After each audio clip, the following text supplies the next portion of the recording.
was from Paris, but he's affiliated with the university, and he wanted to have some details in regards to Napoleon Bonaparte and one of his generals. So, by the way, there are also, in other parts of the world, elite spirit worshippers like the group that we had in Montreal. And he mentioned there that, he said, you guys are fortunate when my friend and I went in, because you're right in time to see something very interesting. My friend there is having his devotions and the worship room of the gods, and he will use a trance medium to converse with certain demon spirits that will inform him in regards to ancient history about Napoleon. And sure enough, we went down there, and somebody came up and said he's ready for the session, and we went down there, and he said he would need 3 people. You would need 3 people, but he wanted 5 people that volunteer to be the channel for the spirit. Okay, so he was 3 of them were chosen there, and the others went back and sat down. And the man shook his head like, a little bit like this. His eyes went glazed, and he stayed at it for a half hour. And the spirit spoke to him. He said, I'm a spirit counselor, and what would you like to know? And he had a clipboard, the historian, and asked him some questions. This historian was from Paris. Yeah. And he was wanting information... Some detailed information about Napoleon Bonaparte and one of his generals. And so he asked the questions of one of these human beings that was channeling... Oh yeah, the voice changed and everything. The voice changed of the person completely. Okay. And it identified itself as a spirit guide. Oh yeah, spirit counselor, yeah. Okay, a spirit counselor. And yeah. And then proceeded to tell him all the events that he was asking, yes. answer his questions? And there was a certain question that was asked, and the spirit counselor said, I will have Lord Remy and Lord Alphonse duplicate, in other words, the dialogue that had taken place. Oh, and the 2 other drama. Yeah, and the 2 other men fulfilled what he was looking for. But the one thing that interests me is the mayor of Montreal, Camillien Hood. During World War II, at the beginning of the war, he was very controversial when it regards to the war effort. He would tell the French-speaking boys not to go into the armed service, you see, because you're going to go and shed your blood for the British, you know, and we're their servants, so to speak, and all that, and he didn't want him to go into war, and they put him in prison. He was jailed for the length of the war for this. Now, the man said, I would like to have you tell me to the spirit to give me part of the speech that was given by Camillien Hood on the steps of the Montreal City Hall on a certain date.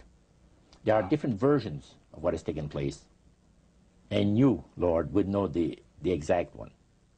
Now, the mayor of Montreal was still alive. Was still alive. And this historian is asking what was actually said at a speech. Yeah. Okay. The spirit counselor said, I'm sorry, I can't help you. All of my activities and my people have taken place in Europe. However, after my departure, our departure, other spirits will come and help you. And sure enough, the guy vibrated a little bit, and he's back, and he said, boy, how long? He said, 20 minutes, been used as a channel. So they, again, the spirit entered into him, and the spirit said he was a spirit counselor that could give him the information that he was looking for. So, again, it was given verbally, and it was the voice of Camillien Hood. Now, how did you know that it was the voice? Well, because of the fact, you see, I was a youngster in those days, just about ready to go into the army. And Camillien, we used to listen to the radio. We had no television in those days, so it was only radio and read newspaper. And all the speeches of coming in made, and all of it was on the radio all the time. Now, in those days, they had no tape recorders, as we have now. So they would, Camille would have to go to the Canadian Broadcasting Studio, where they made a record, a real phonograph record. And then they played it over and over, you know, for the rest of the day. So you listened to those as a teenager before you went into the Army, so you knew his voice. So I knew his voice really good. So I said to George, he was sitting next to me, he said, "Isn't it amazing?" He said, "If you think that's amazing, wait," he says, "until the spirits impersonate one of the departed people that you know, personally, like an uncle or a brother or a sister or something like that." He says, "That is unique." But that's the way it was. You are able to reproduce a voice, man, and the just to perfection. The spirits are exceedingly proud of this, because, and this also was right up my alley. The priest said that as the times on this planet gets more and more difficult, and calamities of all kinds are striking the planet more and more frequently, demon spirits are going to impress people with the importance of Sunday sacredness. Roger, when I was a teenager back in the 1970s, I remember a song that came out talking about the age of Aquarius. Mm-hmm. And since then, we've seen the development of the New Age, and I wondered if, back when you were involved in spirit worship, if they talked about New Age at all. Oh yes, it was a big thing that was coming up. One of the major deceptions of the last days. And the priest told us, we talked quite a while, and then he said, "Could I have a little bit more of your time? I want to do something very fascinating." He says, "The grand plan, the master's grand plan for harvesting the nations, for harvesting the multitudes of the earth into his cause, just before the close of the great controversy between the forces of good and evil." So he continued, you know, after we expressed ourselves that we're deeply interested to know more about the activities of the spirits. And he said it's going to be done in a unique manner. This grand plan is going to take people are going to eat the stuff. Because he says spirits, demon spirits, will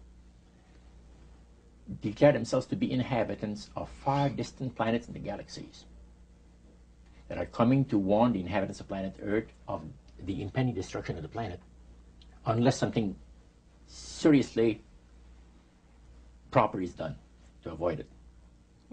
And he went on saying that they will claim to have out-of-body experiences. Are you familiar with out-of-body experiences? I've read about them. In other words, so persons, there's some persons are supposed to be able to, you know, they believe in their immortal soul. Astral projection.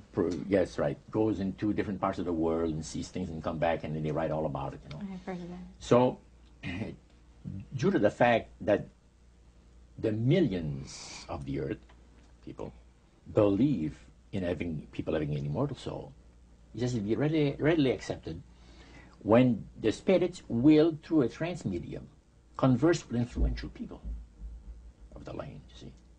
Now, what is a trance medium? It's a channeler today. What is known today as a channeler? Channeler, yeah. Okay. Shirley MacLaine's experience of getting involved with spiritism and with the supposed inhabitants of far distant planets in the galaxies, I taped the whole thing. It's 3 hours. And you were hearing the fulfillment of what this high priest had said 45 years ago. Yeah, exactly. So he went on explaining about the fact that the spirits will show themselves willing to give valuable guidance that will not only help people avoid the destruction of the planet, but it would cause them to enter into a higher state of existence. For instance, he said the spirits will promise, and this is a big word, promise, that if their recommendations are followed carefully, they will usher in a glorious new age of peace and prosperity, and there'll be, well, there'll be no more wars, you see. There'll be no more famines. There'll be no more people getting unhappy with one another. Neighbors will love neighbor, and social unrest will not take place no more. There'll be